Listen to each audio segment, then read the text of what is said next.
আমরা উচ্ছৃঙ্খলভাবে উচ্ছ্বাস করব না, আমরা আমাদের সীমাবদ্ধতার মধ্যেই আমরা এই জয় এর উৎসব পালন করব।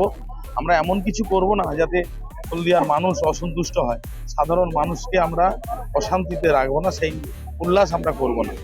আমরা আমাদের মার্জিত আমাদের দল, আমরা সেই দলের নিষ্ঠা এবং দলের শিষ্টাচার মেনেই আমরা উৎসব আনন্দ পালন করব। আমাদের নেতা শুভেন্দু অধিকারী যেভাবে নির্দেশ দেবেন আমরা সেইভাবেই শুনুন। হলদিয়ার শিল্পাঞ্চল তো আর নেই, হলদিয়ার শিল্পাঞ্চলকে করে শ্মশানে পরিণত করেছিল, সেই শ্মশান থেকে আমরা উদ্ধার করব, রেস্কিউ করব হলদিয়াকে। আপনি একজন শ্রমিক নেতা ছিলেন, হলদিয়া বন্দরকে কেন্দ্র করে শিল্প শহর হলদিয়া গড়েছে, বন্দরের শ্রমিকের চোখে জল, আপনি কি বলবেন? শুনুন, বন্দরের মূল সমস্যা হচ্ছে নামপর্তার সমস্যা, ড্রেজিং।